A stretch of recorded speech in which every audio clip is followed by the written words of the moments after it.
If you've ever heard the phrase, the Holy Spirit, and you want to know what it means, where do you start? Well, you have to start on page 1 of the Bible, where the uncreated world is depicted as this dark, chaotic place. But then above the chaos, God's Spirit is there, hovering, ready to bring about life and order and beauty. Okay, but what is God's Spirit? Yeah, so the Spirit is the way the biblical authors talk about God's personal presence.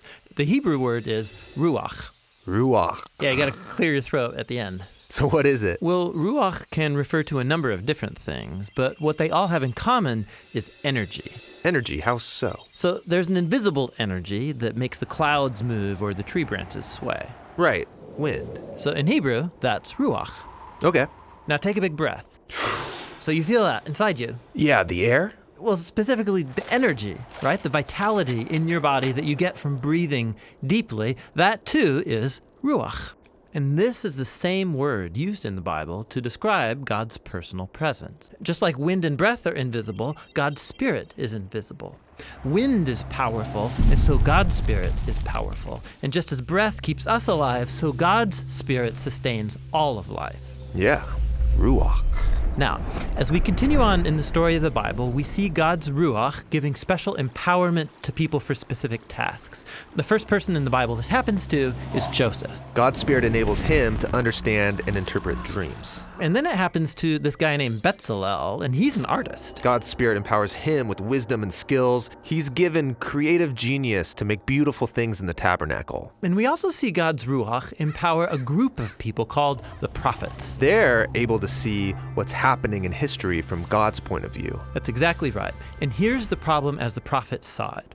While God's Ruach had created a really good world, humans have given in to evil. They've unleashed chaos into it through their injustice. A new type of disorder. Yes, and the prophet said the Spirit would come, just like in Genesis 1, but now to transform the human heart, to empower people to truly love God and others. How will this new act of God's Spirit happen? Well, centuries pass, and we are introduced to Jesus.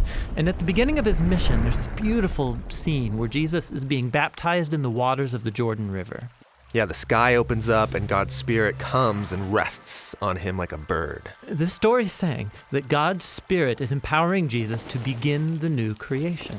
And we see this happening when he heals people or forgives their sins. He's creating life where there once was death. Now, Israel's religious leaders oppose Jesus, and they eventually have him killed. But even here, God's Spirit is at work.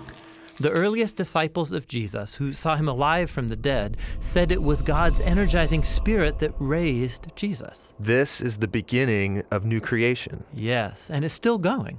When Jesus appeared to his closest followers, he breathed on them and said, "Receive the Holy Spirit." And soon after that, the Spirit powerfully comes on all of his disciples. So that they can become a part of this new creation and share the good news and learn how to live by the energy and influence of God's Spirit.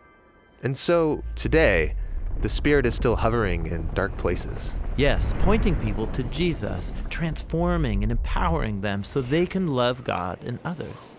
And the Christian hope is that the Spirit is going to finish the job. The story of the Bible ends with a vision of a new humanity, living in a new world that's permeated with God's love and life-giving Spirit.